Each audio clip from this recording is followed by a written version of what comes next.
tell you something. Oh, careful. You can hurt yourself, that kind of clapping and wooing, and that's a lot of it, and there's too much, so I say I'll wrap it in a aluminum foil shaped like a swan and back at you.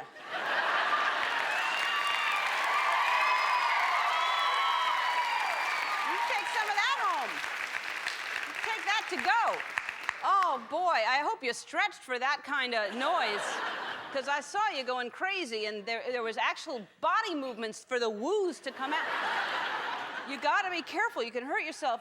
Don't do what I did this morning. I was doing my cardio. I do my cardio in the morning, and so then sometimes I do crunches and a little bit of yoga and occasional push-up.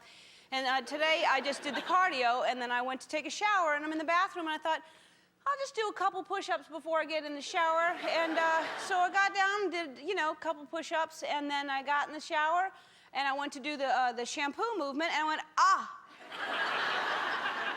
Uh-oh. So I guess because I didn't stretch, I had pulled my back out, so my upper back and I went to do that, nothing, I couldn't do that, so I had to go back here. Couldn't take a deep breath, couldn't do anything, and for a good 30, 45 seconds in there, couldn't even do the shampoo. I couldn't even do the finger. And I thought, how am I gonna, I was trying to turn the water with my elbow, trying to imagine driving to work like that with my elbows, talking to y'all like this the whole time with my head.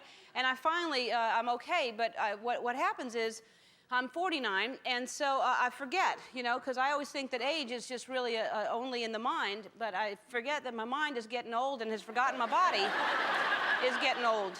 And I'm very aware of it, too, because I'm starting to actually pay attention to the things that are falling apart on me. I don't know if this happens to you. It really just may be all of us, not just me, so help me out.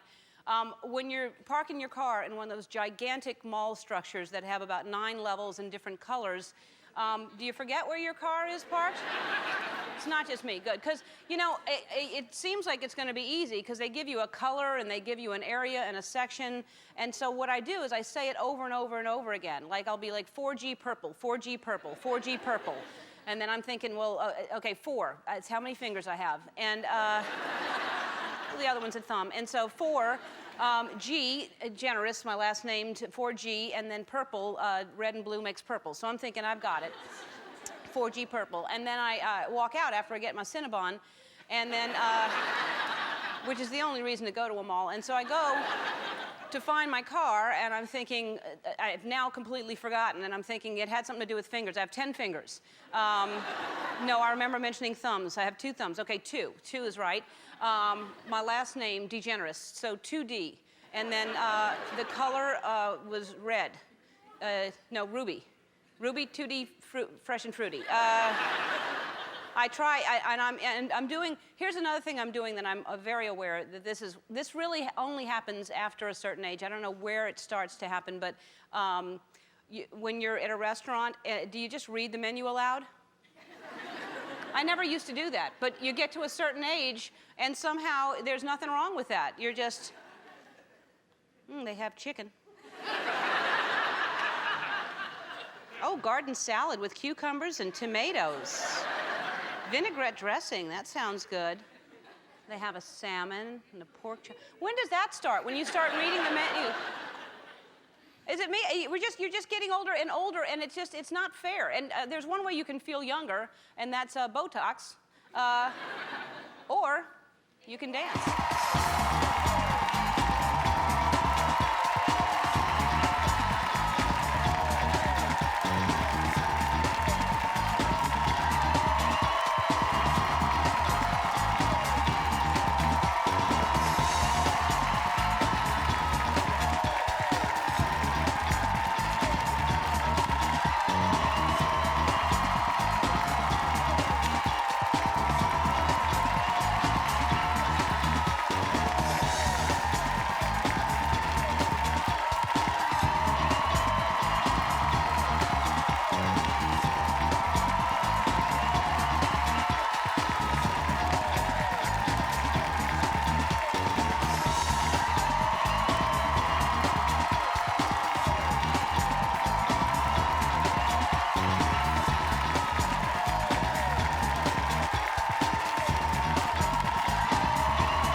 appreciate it. I'll tell you what, it's crazy that I'm healthy and I have this problem. And the person, our guest today, this is an incredible story. I'm sure you heard about Bob Woodruff, but if you have not, this is a miracle, really. A month after he was named co-anchor of ABC's World News Tonight, he took over for Peter Jennings, and he went to Iraq to cover the war. A bomb went off near the tank he was riding in, covering the war, suffered a traumatic brain injury. The doctors, for sure, thought he would probably not live, but then when they thought he would live, they thought he would never speak again. And what he has come back from, and his wife, what they've gone through is incredible. Bob Woodruff and his wife Lee are here to tell us their story. And they have a book, In an Instant, A Family's Journey of Love, Courage, and Healing. Wow. Amazing. And I don't know if you saw the documentary, it aired, but just amazing story. Also on the show today is you, because we have celebrities on the show. We have people who are talented for different reasons, and I think, we have to have talented people in the audience. I know we do, and so we found some, and I'm going to show you some of our most talented audience members in Look at You! And right now, we're going to take a look at some of this is my favorite segment, I think, viewer art. All right, this is from Walt Shiraki, and Walt did an amazing job of making a puppet of myself. Hello, my name is Ellen. Really? Yes, I'm Ellen, yes. This is, it looks similar to me, the eyelashes and the pearl earrings that I wear all the time. Apparently, I grind my teeth at night because they're... This could be Barbara Walters as well. Ellen, I want to take you way, way back. And then Phyllis Diller, I think it looks a little bit like as well. But it does resemble me a tiny bit. The eyelash is coming off right here, and I want to fix that because I like to keep everything in a museum. Hey, Robert. Yeah. Robert is our prop master who does amazing things, and... See if you can fix that. Yeah, I can. Glue it down. I'll glue it. Thank you very much. I appreciate it. And, and this next one is from Pam Shank in Raleigh, North Carolina. Pam Shank. That's the back part of Pam, the shank. All right, so she's good. This Pam Shank is fantastic. This is me as a baby, and look at that. Isn't that good? She's really, really good. Okay. Pam Shank. This is going up in my baby's room. And I don't have a baby, but I have a room. And then she did this one as well. This is me and our animals. And this is as well. This is very, very good. This is me with, of course, here's Wolf and Pig. And well, we have 3 cats. This one looks like Charlie, but the other 2 do not. So they're either her cats or they're models. And I'm going to actually send her some photos of my cats so she can redo it because I really like this. I'd like to put this above my fireplace. But thanks, Pam. These are very, very good. And appreciate it. And now this one is, oh, my. This one is from Sean Brown and Fred Hinkle. Get ready.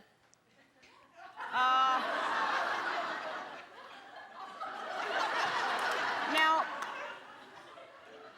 this is, I entitled this, Why? Because I don't know if you can tell, I don't know if you can tell or not, I did not know until I read the letter, this is me and Mama. And I don't know about you, but I mean, clowns can be creepy, but this takes it to a whole new level, I think. I mean, do you think this looks like you, Mama? I don't see it. No.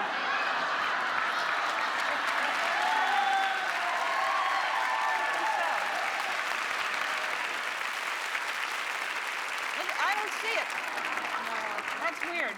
Your glasses are nothing like that. Thank you, Mama, for playing along. She happened to be here today. She came in.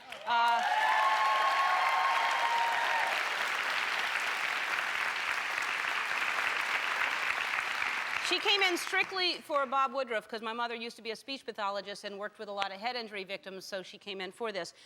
This is from Linda and Tom Groff, Strasburg, Pennsylvania. This is amazing. What they did, it's called Ellenville, and they did an entire little, look at this, Ellenville. All right, first of all, here's me being questioned by a policeman for some reason. I don't know what I did now, but then there's a little dog relieving itself on the fire hydrant. Can you see that? And then you have there's a town drunk right here. Can you see that? And behind the bushes here, there's a couple making out. See that? Little dog. There's a seesaw, and there's a swing and a merry-go-round, and then there's a airplane. Someone's flying an airplane around. This is really, really impressive. Oh, I'm gonna break it. But I want to add a few things to it because I think they're missing a couple of things. And hey, Robert, did you fix the thing yet? Yeah. Thank you very much. I want you to do me a favor because you're so good at whenever, you know, when I think of things like tiny tongs or whatever, Robert makes them right away. So you can do anything, right? I try. All right. I don't know about anything. All right, well, here's what I want. All right. I want a cough drop, but second of all, I want little miniature pizzas. Okay. Little tiny ice cream cones. Miniature hot air balloon. pizzas, Little lawnmower, and tiny handcuffs. All right? Handcuffs. All Okay, right. you got it. All right, see as many as you can do by the end of the show. Try to get them all. Okay. All right, your job's on the line. I'm at it. All right. Thanks for everybody sending those in. I love it. Don't go away. When we come back, we'll have some talented audience people.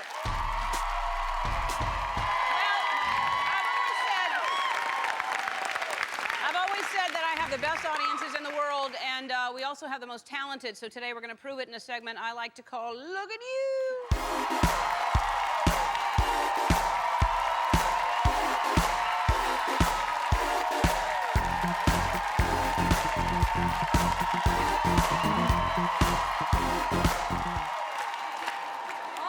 So we have some talented people. I think you're the first talented person I'm going to speak to. Stand on up, and your name is? Stacy Freeman. Hi, Stacy. Where do you live? Stockton, California. Stockton. And is this a talent that you use often, and when did you discover it?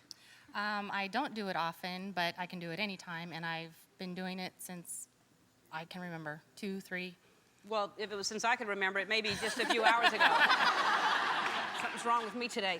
All right, so really, since you were a little baby, you started doing it. All right, well, let's take a look at it. We laid out carpet for you, and let's take a look at you walking on your toes. This can't feel good.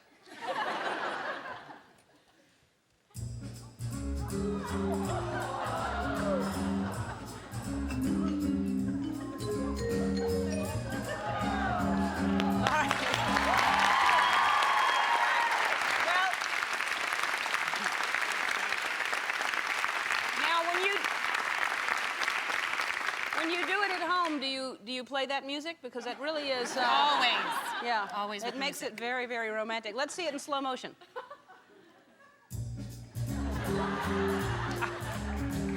Yeah. All right, thank you, Stacy. Have a seat. And stand up. What is your name? Jimmy Rodriguez. Jimmy, where do you live, Jimmy? I live in LA. L.A., and what do Yes. you do? I'm a mental health worker for a HIV/AIDS organization. Good for you. Good Thank for you. All right. And what is your talent, Jimmy? I can recite the alphabet backwards in under 5 seconds. And when did that start? Um, Were you under arrest by any chance?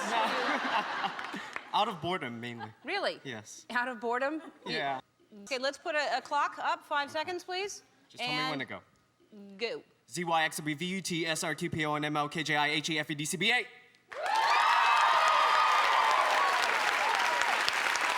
I think you did it.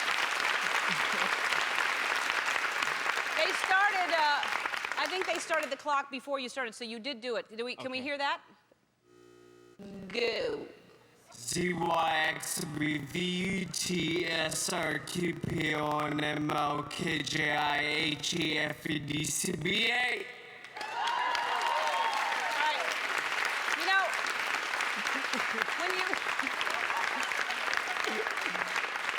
when you play that back, you sound like that tape that they hear in the hatch on Lost, actually. All right, we're gonna save. We have one more pretty spectacular one. We're gonna save that for later on in the show. And we come back. Bob, Lee, and Lee Woodruff are gonna be out here. We'll be right back. Shortly after he was named co-anchor of ABC's World News Tonight, our first guest was severely injured by a roadside bomb while reporting from Iraq. He shares his miraculous road to recovery in the #1 best-selling book, In an Instant, which he co-wrote with his wife, Lee. It's an honor to welcome Bob and Lee Woodruff.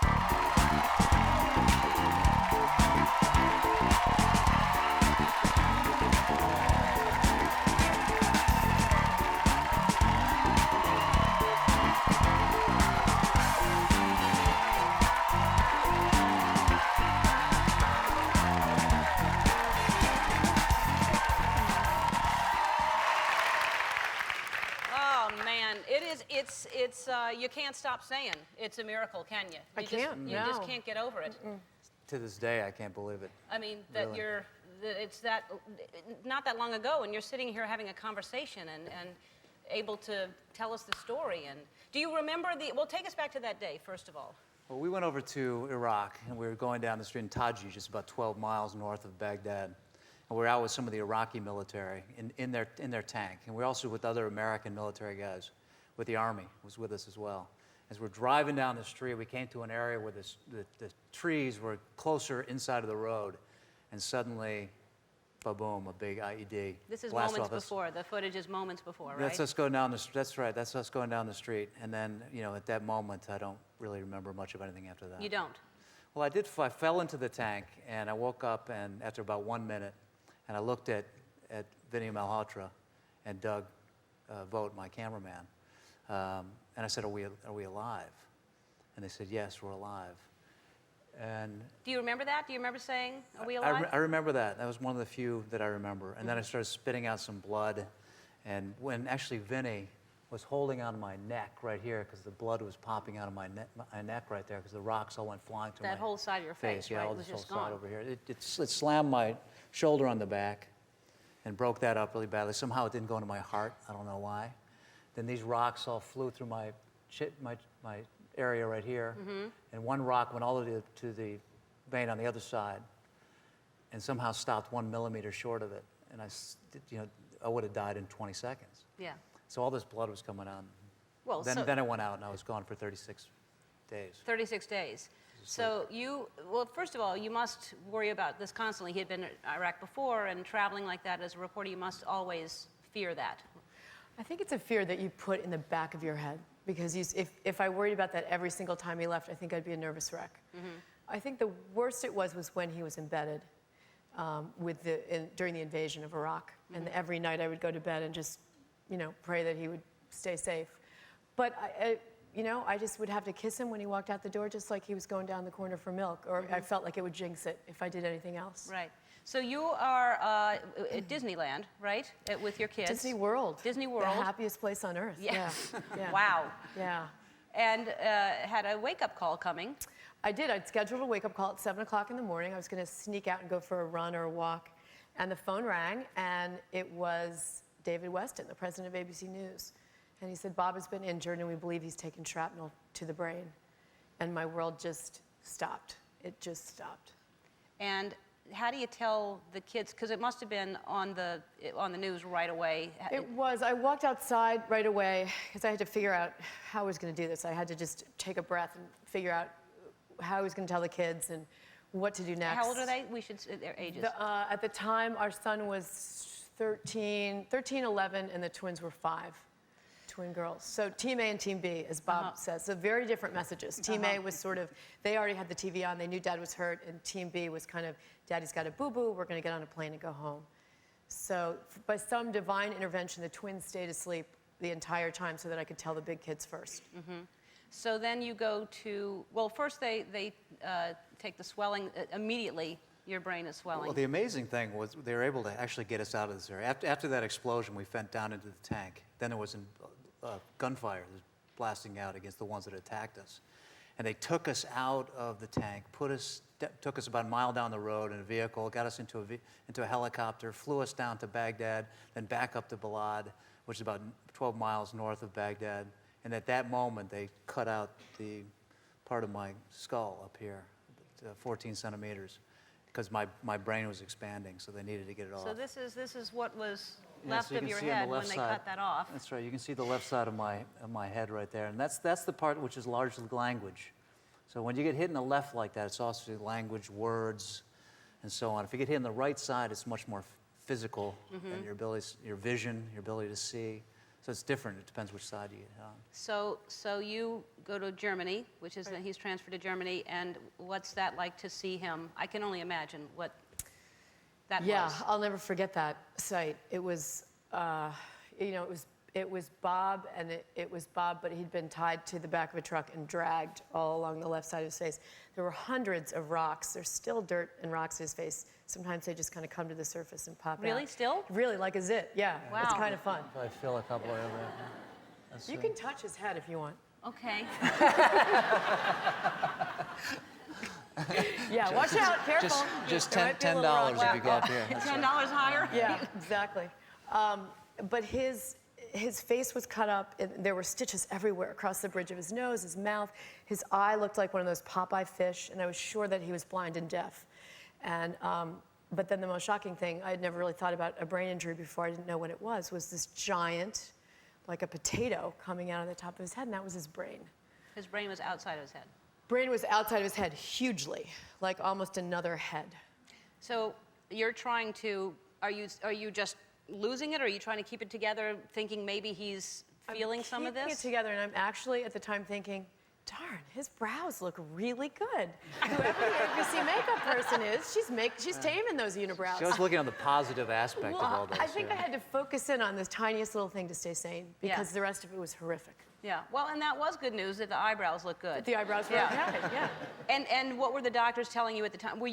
Did they say, he may not make it? Did they say he will, but? By the time they got him to Germany, I think they felt pretty secure that he was going to make it. He later had pneumonia and sepsis very badly, so he almost died in Bethesda. But at the time, they were basically preparing me for the fact that this man would be really impaired, that there would be many things that would be childlike again. They were unclear that he could speak because the rock had passed through what they call really valuable real estate, your voice box, your esophagus, your throat. And they were pretty certain that he might not be able to speak mentally. Wow. All right, so we have to take a break. When we come back, we're going to talk about the coma and what the things you talked to him about and teased him so that he would come out. Right. Yeah, we'll be back. We're back with Bob and Lee Woodruff, and so we're talking about the situation now. He's in a coma. Your life is completely turned upside down. You're there every day, I'm assuming, all day. Yeah. How are you? You have kids. How are you managing as a wife and a mother and a? You know, the community and friends and sisters and family were amazing. So somebody stayed with my kids, and I would come back just a very few times, and they would come down on the weekends. And Bob's brothers rotated in and out. We stayed by his bedside as much as we could. So you're thinking maybe in a few days he'll wake up, and then days turn into weeks. Right. And are you? You're talking to him. All the time, I'm rubbing his disgusting feet, I'm cutting his nails, I'm doing things that as a wife I need a little payback on right now. Right. Yeah. We brought you here just so you could hear that. That's right. Actually, it's just to remind you. All right, so you're, and then did you read a letter from Bruce Springsteen? Is that? I did, yeah. Bruce found out that Bob was a huge fan, and through a friend of ours, and so he sent a whole bunch of CDs, which we played all the time. And Bob is a really lousy singer, and so he used to crank these CDs in Afghanistan. This is what all your producers have told me. Really? Yeah. And so Bruce wrote in the letter, love when you wake up, and I'd love to have you come to a concert and backstage. And so I read the letter, I kind of lied a little bit, and I said, honey, if you wake up, Bruce is going to come down here and play for you and the other soldiers and Marines. So day 2 after he woke up, he didn't have a lot of words, but he sort of sat up in bed at one moment. He said, I need one of those na-nair-na-nairs. And I said, guitar. It was a lot of charades early on. And he said, yeah. He said, when that boss guy comes, I got to play. And I thought, Wow. he's not coming. We're in trouble now. Wow. Yeah. That's so he heard, that was the only thing he heard through the coma. Not, I love you, not wake up, sweetheart. This is your precious wife here. He heard Bruce Springsteen, and that was it. But that means he's taking things in, and obviously he felt the love. And were you worried that, well, obviously that he was not going to remember you, but you woke up, she was not there, you Right. walked in the room. Well, because I didn't remember anything while I was asleep. And then one of the few things that that I even really know about right now is that when I did finally wake up, I remember looking at some of the people in the room. They come to take care of me about 4 o'clock in the morning. And then suddenly about 7 o'clock in the morning, Lee finally showed up. I said, "Hey, honey, where have you been?" That's what you said to her? Yeah, and she wanted to kill me, I think. I mean, I was astounded, first of all, because he had gone from sort of fighting and swinging at people and biting. Really? Yeah, which was a bad sign, and they were starting to prepare me that he probably needed to go to a nursing home. To this guy sitting up in bed with all the lights on in his eyes saying, where have you been? And I thought, well, A, I'm going to give you a brain, if you don't already have a brain injury, I'm going to give you one because I'm sitting by your bed for 5 weeks. And B, I thought, oh my gosh, a miracle has happened. It really truly is miracle. incredible that you sit up and that you remembered her. You knew right away it was your wife. I did. I knew her, obviously, and I knew her name. I didn't know many of the names. You didn't know the word wife. You kept asking for, where is my life? He would say. Yeah, maybe it means It was kind of a something. cute Same little. thing. Yeah. So you can see my this. head. Yeah, you can see Yeah. that obviously the part of my skull is missing there, and I'm And the really brain quite has out sunken of it. back down there. You can see some of the cuts on the left side of my face right there. But I didn't know the names of my brothers, any states, and names of the country. But Well, I was and then happy. your kids, this is an amazing clip that I want to show people. This is your kids helping you remember some words. I love this. Belt buckle. What? Belt buckle. Belt burl. Belt buckle. Belt buckle. Belt. Belt. Belt. Bout. No, Nora, you're confusing him. Belt. Belt. Buckle. Buckle. Buckle. Belt. Buckle. Buckle. Belt buckle. You taught me. Belt buckle. Diamond. You did it. Diamond. Wow, so patient. So patient. Because that must be frustrating, right? I mean, It was really frustrating, for all that time to not know any of those words. I mean, can you imagine not being able to say that? Belt buckle? See, I can do it now. yeah. Well, are there still words that once in a while you have a hard time Oh, with? yeah, absolutely. Really? There's a lot of names still I can't remember. And there's people, old friends of mine that I know, I could tell stories about what we'd been through together, but I just couldn't get their names sometimes. I mean, He had a couple of really cute ones, too, that are sort of going down in legend. I think it was day 4 that he woke up, and he called me, which was a shock to me because my phone was ringing, and it was, in fact, I said, who is this? And he said, hello, it's me. And I just thought, I never thought I'd get a cell phone call from him again, frankly. Yeah. And he said, where are those knob shooters? And bizarrely, I knew what he was talking. He was asking for nail clippers. He wanted to cut his own nails, and I thought, knob shooter. Okay, its toe is a little knob, and when it shoots off of your foot, like some of it was logical. That makes sense. Yeah. It's a knob shooter. A knob shooter. And then there was a friend from high school who had a little augmentation done, and he saw her for the first time, and he said to me later, he said, Lee, I think she's had a breast explosion. And said,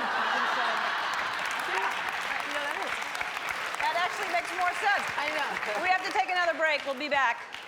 I can't really talk, but I can certainly dance and dance. We're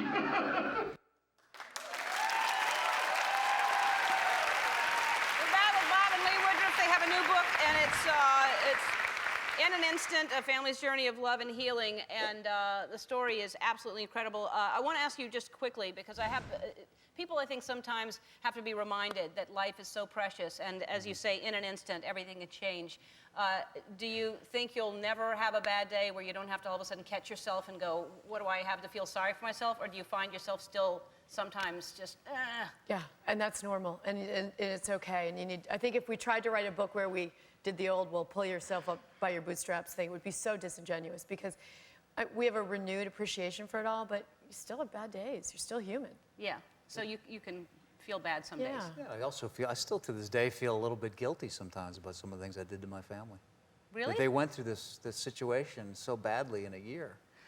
Well, I feel bad about it. and we'll talk about that later too, because what you're doing, what the awareness you're bringing to so many soldiers are coming back with injuries, and we need to take care of them more, and we'll talk about that in a minute. But there's another word that you actually use that's adorable, because I love that you came up with different words. He's got so many words. I wish I'd written more of them down, but my favorite was just about 3 weeks ago. When you get tired, the words, like anybody, the words come less easily. And so we were sharing a little tender moment. I think, I was giving him a kiss. Oh, he's so embarrassed by this story. And I gave him a little kiss, a peck on the cheek, and he said to me, you know, I still get funkles when you kiss me. And I thought, I know exactly what he means. He's talking about goosebumps, but funkles sounds way cooler. Yeah. I like Funkles better than Yeah, Goosebumps. I do too. I'm using it from now on. Let's spread Funkles around. Yeah. I think that's good. And the kids, how are the kids doing now? You know, the kids are great, and they're amazing human beings, but we were just in Chicago the other day, and we were delayed, and we called our daughter and said, you know, the flight's delayed, and she said, is it really delayed, Mom? And I thought, yeah. I kind of got a little, you know, strict with her. I said, of course it's delayed, Catherine. Why would I lie to you about that?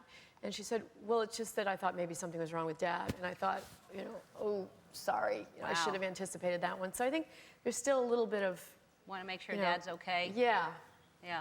But you're doing great, right? You're doing fine. I mean, every day improvement. You know, I mean, I think there's some times when I slip back a little bit, but for the most part, I mean, if I was being interviewed by you 4 months ago, it'd be a completely different situation. I would not be able to speak even like this. So. Really? Oh yeah, absolutely. Wow. I mean, it's been slowly moving over time. Now, the thing about it is I understand what's going on, and I understand what I'm looking at or reading and that sort of thing, but sometimes I can't come up with the words, and that's uncomfortable. It's just, I mean, I'm looking at you and just seeing that part that they had to reconstruct your head and how amazing what they've done, because you not only just, you know, that you're able to have this conversation, but that you look really good. And your eyebrows look great. Don't they? All right, we have to take a break, and we'll be right back with Bob and Lee. Back with Bob and Lee Woodruff. All right, so this is what is so important about this, to not only come through it, but to actually speak for soldiers that don't really have a voice right now. If you want to talk about the soldiers you've met and what you're finding. Yeah, they just need a lot more help, you know, for rehabilitation as they get through this system. When they get better, you know, the medical aspects are remarkable, but later on in life, for the days, the weeks, the decades that they're going to need help now, they just need a lot more help, and that's what we're working on. And because there are a lot more people, we hear about the amount of soldiers who have died, but we aren't not really hearing about the soldiers that have brain injuries. I mean, there's a large number. That's right? you know, this war certainly is different than previous war because of the kind of things that are developed to save their lives. We've got a lot more injured. Like even Vietnam, we get about 2.7 to 1 in terms of injured versus those who died. Now you're looking realistically more like 16 to 1, and so these are people that need help, you know, for long periods of time. Yeah, and as we saw in the documentary, they really aren't getting the help they need, and you know, you have a mother taking care of a son who is, you know, completely. Or a wife. So many of the wives are so young, and maybe they just have a little baby, and here they are, and their husband is a vegetable or incapacitated, or, you know, how do you do that? We had 19 years of marriage together. You know, we had a foundation. Yeah, I was thinking the same thing, that one young girl in the show, that she has kids, and her husband is trying to. It's heartbreaking. It really is, and we need to take care of them. If they're going to put their lives on the line to take care of us, we need to take care of them. Absolutely. It's unreal. So that's good. Because there hasn't been enough stories about it, I think, up until now. No. We're finally seeing it. Well, thank you for helping that get out there, and thank you for being here. And there's a charity, if you want to learn more about Bob and Lee's amazing story, you can pick up a copy of their book, In an Instant, A Family's Journey of Love and Healing, and also our website will link you to the charity, which you're setting up, right? Bob Woodruff Family Fund. Okay. .org, yeah. Fantastic. To help the soldiers. All right. Thank you. We're going to show you one more audience talent and see if we stumped our prompt master after this. Don't go away. All right, Robert. Where's Robert? Robert, where are you? Look at that. And I got to tell you, what do you have? There we All go. right. What are these made out of, Robert? Sculpey clay and Play-Doh. Look at the tiny ice cream cone. Oops, Oh, your the handcuffs. Look at the handcuffs. They're coming off the. Wait, hold on. Let me put them on here. The handcuffs. What are those? Little like chains from a necklace? Yeah, no, just wire. What are these? Pizza? You The wanted pizzas. pizza, Yes, right? yes. And I wasn't sure if you needed a hot air balloon or balloons. wow. So you did balloons. Well, This is a lawnmower. yeah. That's brilliant. You made that? Yeah. That's amazing. Sculpey. And here's a hot air balloon. That's gigantic. Yeah, well, you know, Yeah. that's kind of... Now, I got to tell you, we really did surprise him with this. That's amazing. And this is going to be a new game. I'm going to say stunt the prop master. Stump the prop master is going to be a regular thing, so get ready. All right. All right. Thank you, Robert. I appreciate it. All right, we have one more audience talent. Where's Allison Cole? Come on down. All right. Hi. How are you? I'm awesome. And you're Allison Cole. Yes, ma'am. Where do you live? San Diego, California. And what do you do? I catch grapes in my mouth. Oh, for a living. Yeah. I'm a bartender slash barback. I was gonna say, what does that pay? You're a what? Bartender slash barback. Barback slash bartender. So how do you make a rusty nail? Put it in water.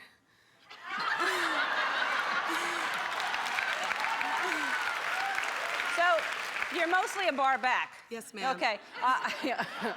But that was a good answer. All right, you're gonna catch grapes in your mouth. Andy Zener, one of our staff members here, is gonna give us how's your arm? Pretty good? You got a good, okay. All right, let's see it. Wow, the feet come off.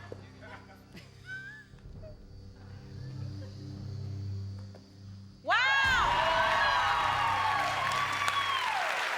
Amazing! Keep doing it. I want to thank my guests, Bob and Lee Woodruff, and all of our talented audience members. Tomorrow, Mark Wahlberg will be here. I'll see you then. Keep trying.